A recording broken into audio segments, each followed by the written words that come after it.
할렐루야, 여러분 모두 축복합니다. 우리가 이 사단의 전략 5장부터 12장까지 하나님의 강한 손이 나타날 때에 사단이 어떤 전략을 쓰는가를 우리가 4시간에 살펴봤는데요. 오늘은 한 번 더 전체적으로 이제 10분 동안에 이 7가지 전략을 살펴보고 간단히 살펴보고 이제 하나님의 방법으로 넘어가도록 그렇게 하겠습니다. 자, 첫 번째가 뭐였습니까? 불신이었죠. 5장 2절 말씀 보면 여호와가 누구냐라고 말합니다. 내가 그를 알지 못한다 하고 하나님의 말은 거짓말이라고 말합니다. 9절 이하의 말씀을 보면 그리고 그 말을 듣지 못하게 하도록 이 모세와 아론의 말을 듣지 않아야 불신했을 거 아니에요. 그 방법은 뭐냐? 고역을 더 세게 하는 거예요. 그 우리의 육체가 더 힘들면 하나님의 말씀, 하나님 중심의 삶을 살지 않는다는 것을 바로가 아는 겁니다. 그러므로 여러분 일주일 내내 우리가 영적인 컨디션 관리를 잘해야 됩니다.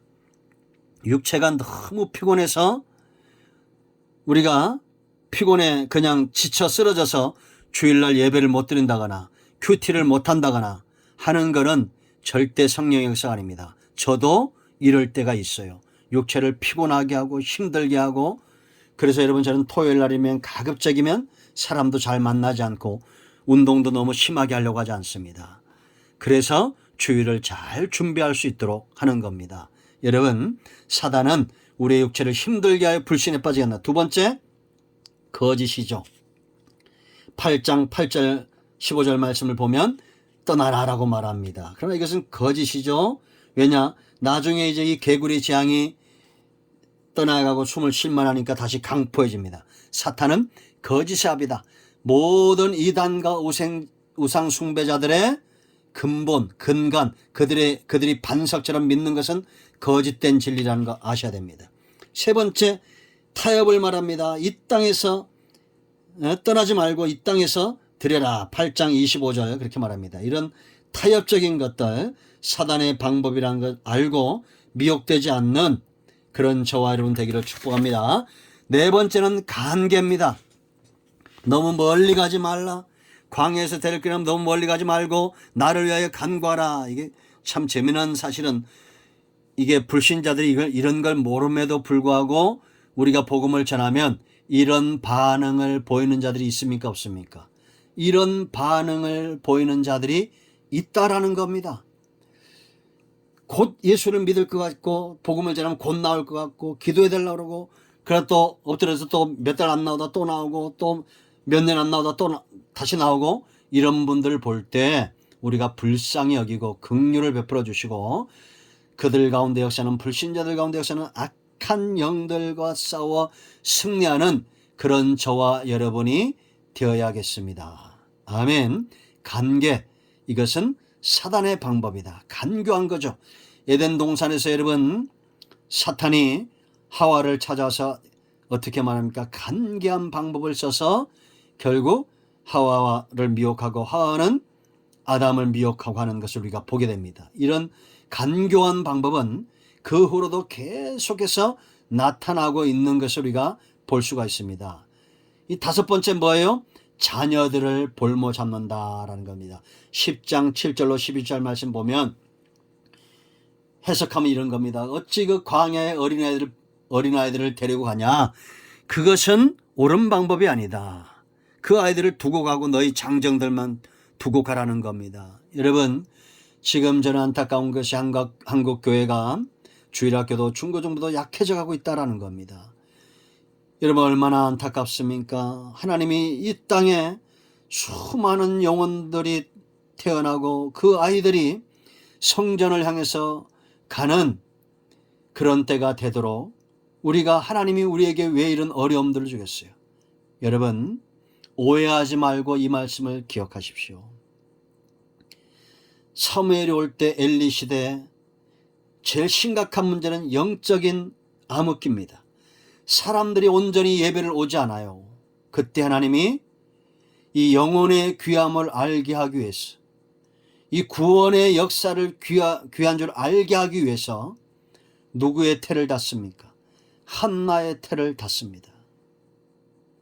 그리고 한나가 이 문제 때문에 오랜 시간 동안 10수년 동안 기도하지 않다가 이제 문제가 더 커지니까 엘가나가 불임나 첩을 취해서 자녀를 낳으니까 그때서야 비로소 위기를 알고 성전에 나가서 그 속에 있는 걸 다 토합니다. 그러면서 하나님의 마음을 알아요. 아, 하나님이 이 시대가 영적인 암흑기를 알고 하나님께 드려질 수 있는 자녀를 원하시는구나. 그리고 하나님께 드릴 자녀, 내게 아들을 주시면 하나님께 나시린으로 드리겠다라고 소원합니다. 여러분, 이 땅에 지금 이런 시대가 되어지고 있습니다. 엘리 시대처럼 영적인 암흑기가 도래하고 있습니다. 주일학교의 부흥과 중고등학교의 부흥과 생명의 대가 이어지도록 우리가 한나처럼 하나님 앞에 나가 지혜롭게 기도할 수 있는 사람들이 되어야 됩니다. 여러분, 세상 재미 이런 것들에 빠져있지 마시고 하나님 앞에 나가 생명의 대가 이어지도록 자녀들을 볼모잡고 있는 약한 영과 싸우시기를 축원드립니다. 6번째 재물이죠. 어린 것들 데려가라. 10장 24절 27절. 그러나 소와 염소 양들은 두고 가라는 겁니다. 직장의 볼모가 되고 사업의 볼모가 되고 우리가 최선을 다해서 해야 되지만 우선순위를 하나님 중심으로 사는 그런 사람이 있는 가정이 잘 될 거예요. 여러분, 창세기 39장 5절 말씀 보세요. 여러분, 보디발이 보니까, 보디발은 누굽니까? 철저하게 세상적인 사람 아니에요? 세상 권력과 명예와 이런 게 붙들린 사람. 이 사람의 눈에도 보였던 것이 뭐냐? 요셉과 함께 하시는 여호와였습니다. 그래서 5절 말씀을 보면 보디발이 가정 총무로 삼은 그때부터 하나님이 그 가정에 복을 주셨다는 겁니다. 저는 여러분들 때문에 여러분의 직장이 그때부터 복을 받기를 원합니다.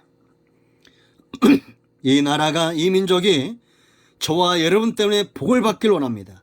그러기 위해서는 재물보다 물질보다 하나님 우선, 하나님 중심의 삶을 살아야 돼요. 우리의 힘과 능력으로 재물을 얻는 것이 아닙니다. 하나님이 우리에게 재물 얻을 능도 주셔야 돼요. 하나님이 우리와 함께 하셔야 돼요. 신명기 8장을 잘 읽어보세요, 여러분. 자, 7번째, 모세가 바로 앞에 어떻게 말합니까? 한 마리도 남길 수 없다. 왜냐? 우리가 어떤 재물로 하나님을 섬길지 모른다는 겁니다. 우리가 이걸 먹어야 되고 이것을 우리가 살아야 되고 이런 게 아니에요. 내가 어떤 재물로 하나님을 섬길지 모르니까 다 가져가겠다. 이게 바로 아벨의 신앙이죠.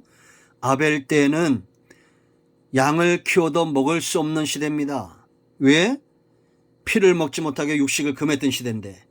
그런데 아벨은 이미 영적인 사람이라 하나님께 제사하기 위해서 양을 키웠던 자예요.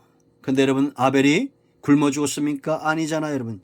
순교, 희생의 첫 번째 제물이 돼요. 지금까지 믿음의 조상이 되고 믿음의 통로가 되고 복음의 통로가 되고 있습니다. 그때 바로가 한 마리도 남길 수 없으니까 강포함으로 네가 내 얼굴을 보는 날 죽게 될 것이다 라고 말했어요. 누가 죽었어요? 바로가 죽었어요? 모세가 죽었어요? 바로가 죽었죠. 그러니까 여러분, 이런 강포한 것들에 사탄이 고난이 있고 세상이 고난이 있다 할지라도 우리가 두려워하지 마세요.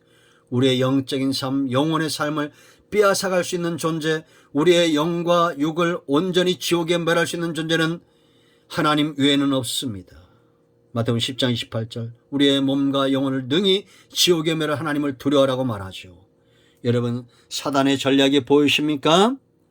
불신, 거짓, 타협, 관계, 자녀들을 볼모잡는 것, 재물, 강포, 사단의 전략입니다. 우리가 귀가 얇아도 안 되고 우리의 중심은 하나님 편에 견고히 서 있어야 됩니다. 분별하시기를 축원드립니다. 기도합니다. 하나님, 예수 그리스도의 이름으로 요청하오니 이 모든 말씀들 가운데 그대로 되는 역사가 있게 하시고 우리가 깨어 눈이 열리고 귀가 열려 하나님 편에 분명히 서는 은혜가 있게 하옵소서. 사단의 이 불신과 거짓과 타협과 관계와 자녀들을 볼모잡고 재물의 노예가 되는 탐욕, 강포, 이 모든 것들을 분별하여 성령 충만하고 하나님 편에 서서 맡긴 사명 감당케 하옵소서. 우리 가운데 병든 자, 마음이 상한 자, 막혀있는 모든 것들은 오직 예수 그리스도의 이름으로 열려지기를 원합니다. 예수님 이름으로 사모하며 축복하며 치유하며 회복하며 기도합니다. 아멘. 응답되었습니다. 여러분 모두를 축복합니다. 아멘. 할렐루야.